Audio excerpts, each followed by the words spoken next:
सांगली जिल्ह्यातील जैन समाजाचे सामाजिक कार्यकर्ते रावसाहेब जिनगोंडा पाटील यांनी आज भारतीय जनता पक्षाच्या मुख्य कार्यालय मुंबई येथे जाहीर पक्षप्रवेश केला।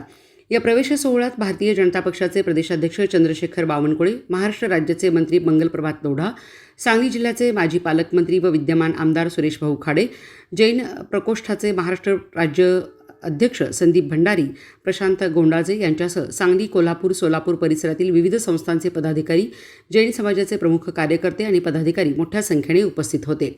याप्रसंगी प्रदेशाध्यक्ष बावनकुळे यांनी रावसाहेब पाटील यांच्या पक्षात मनपूर्वक स्वागत केले। तसेच त्यांच्या सुरू असलेल्या सामाजिक कार्याला भारतीय जनता पक्ष आणि शासन पूर्णपणे पाठबळ देईल असा विश्वास त्यांनी व्यक्त केला।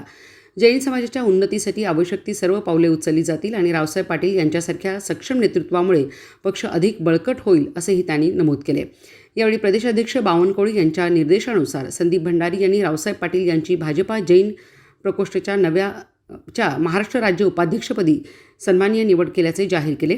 आपल्या मनोगतात रावसाहेब पाटील यांनी आजपर्यंत केलेल्या सामाजिक कार्याला पक्षाचा व्यासपीठ मिळाल्याबद्दल समाधान व्यक्त केले आणि यापुढे हे कार्य अधिक जोमाने व समाजहितासाठीच करणार असल्याची ग्वाही दिली।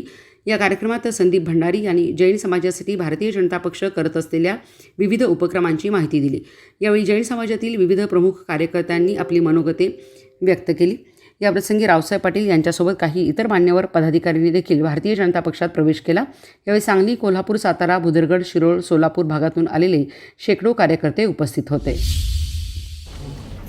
या ठिकाणी पक्षप्रवेश घेतलेले कस्तुरताई पाटील, शांतीनाथ नंदगावे, सुरज याचने, प्रफुल्ल पाटील, अर्चत पाटील, सागर पाटील, विपुल पाटील, प्रशांत कुंभोजे, प्रवीण मुगदुम, प्रशांत अवधूत, प्रवीण कुमार शहा आणि मोठ्या प्रमाणावर या ठिकाणी पश्चिम महाराष्ट्रातल्या कानाकोपऱ्यातनं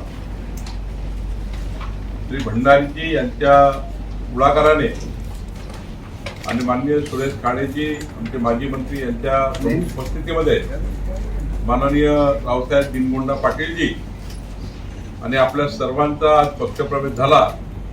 मी भारतीय जनता पक्षाकडून आपल्याला अभिनंदन करतो। आपल्या सर्वांचं या ठिकाणी पक्ष कार्यालयामध्ये स्वागत करतो।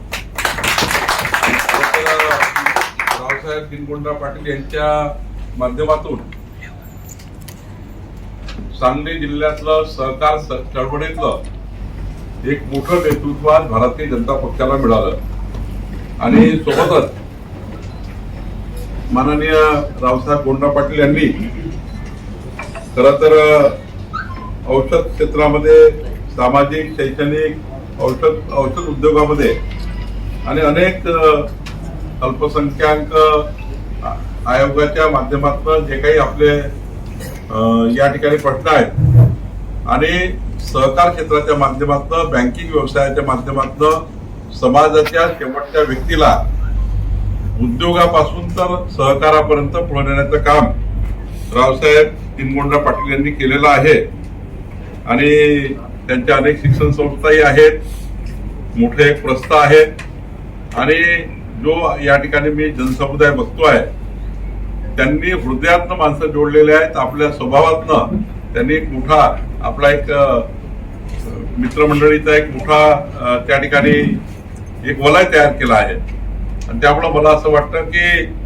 रावसाहेबजी पाटील यांच्या पक्षप्रवेशाने एक मजबूत या ठिकाणी भारतीय जनता पार्टी त्या भागामध्ये होईल आणि मला विश्वास आहे की ज्या पद्धतीने लोढा साहेब, खाडे साहेब, संदीपजी भंडारी साहेब आणि उपस्थित माझ्याबरोबर आलेले सर्व आमचे जैन बांधव मित्रांनो, आज माझा भारतीय जनता पक्षामध्ये प्रवेश झाला त्याचा मला खूप आनंद झाला आहे।